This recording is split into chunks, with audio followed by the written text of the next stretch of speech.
They hang, suspended in the thickness of the water, like skydivers in freefall.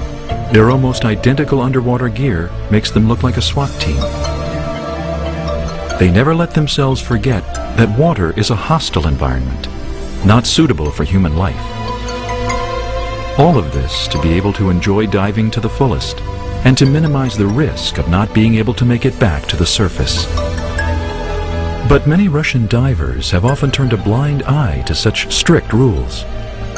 Their recklessness and thrill-seeking behavior have become legendary in the popular diving resorts of Egypt.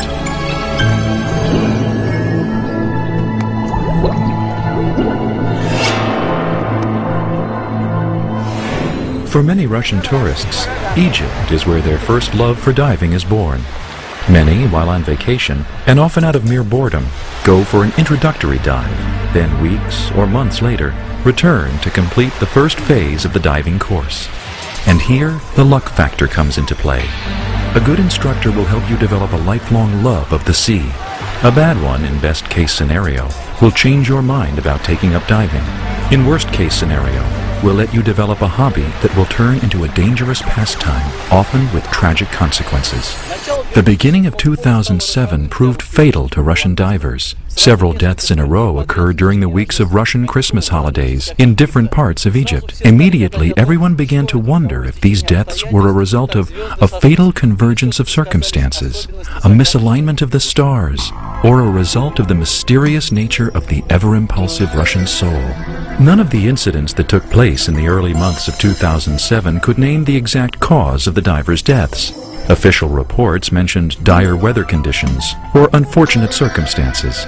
Members of the diving community mostly spoke about going over the allowed risk limit and the poor quality of training received by the deceased in relation to the complexity of the dive sites they were diving.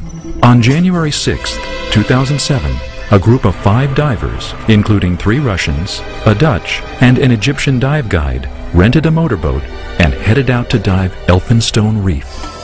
The dive did not go well from the beginning. The guide had problems putting on his tank, and while he was taking care of that, he almost lost his entire group. Probably to make up for the lost time, he led them on a radically fast descent, and as a result, instead of going down to the planned 25 meters, the divers plunged straight down to over 40. The only person aware of this was Elena, an instructor who had an underwater computer, the only one in the whole group. The next predicament came when Michel, the Dutch diver, began to panic. He thought that the inflator valve on his BCD wasn't working, and that he was sinking. Panic sharply increased his air consumption, and within minutes he was on his way up to the surface with his buddy Dima, sharing air from Dima's tank.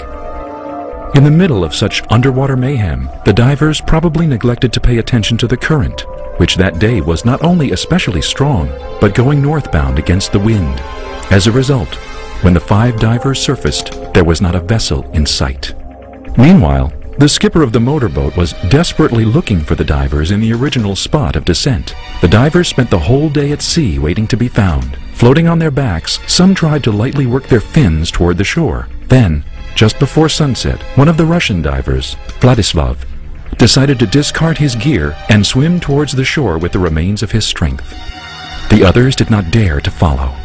Several hours later, in the dark, Vladislav reached the shore, but the approximate location he gave to the rescue team did not help find the other divers. And none of these divers had any flashlights with them, not even small ones. A flashlight that malfunctioned during a cave dive near the Egyptian city of Nuweiba was the reason behind the panic and death of another Russian diver, Alexei Borisov. This incident also took place around Russian Christmas holidays in January 2007. It happened at the depth of 80 meters down into the cave, and he did not have a spare. There were 3 of us there that day. Me, Alexei, and another experienced cave diver, Sergei. What happened was quite typical for a cave dive. It's just a tragic convergence of circumstances. Alexei started panicking uncontrollably, which really often happens to people inside a cave. Another Russian diver, Alexander Nikitan died in January 2007 after diving alone to a depth of over 100 meters. This solo diver, as such divers are called, lost his weights while going back up and was literally thrown out onto the surface. He died from severe decompression sickness. In total, 7 Russian divers perished in Egypt just in the first 2 months of 2007. Each of these tragic incidents, with the possible exception of the death of the solo diver, shows evidence of non-compliance with standard diving regulations, or at least signs of being unprepared for handling emergency circumstances. The educational systems are partly to blame for this, because they could not get across to the people the important point that rules must be followed. For example, when the Russian divers disappeared at Elphinstone, that was really very strange. They were completing their advanced open water diver PADI course. The diving circumstances were quite difficult. Everyone who's been to Elphinstone knows that there is a strong current there, especially in the winter. Open water. No bottom to speak of, meaning the slope is very steep. I think the problem here was that the course was being conducted in such difficult conditions. The deaths of Russian divers in 2007 didn't stop at the January and February count. In November, 4 tourists from Barnaul went diving at that same Elphinstone reef spot. Only one made it back to the surface. As soon as he came up to the surface, we asked him where his buddy was. He told us his story, which initially was summed up in 2 sentences. We were going in 2 pairs. The guys went down, and I didn't see them anymore. From further details given by Vladislav Popov, it became clear that he, being the least experienced, was left behind at 40 meters. The others went deeper, to 90 meters. Standard practice regulations of any diving certifying organization prohibit diving deeper than 30 meters on a supply of only 1 tank of regular air. Any rule-abiding diver would be horrified to hear this story. It's well known that after 30 meters, there is a high chance of developing nitrogen narcosis.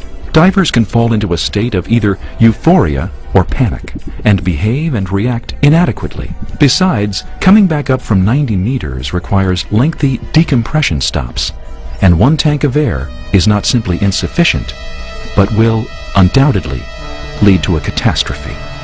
In Russia, the news of their compatriots' deaths are often perceived as a kind of an evil destiny. Some even talk of the Elphinstone Reef curse.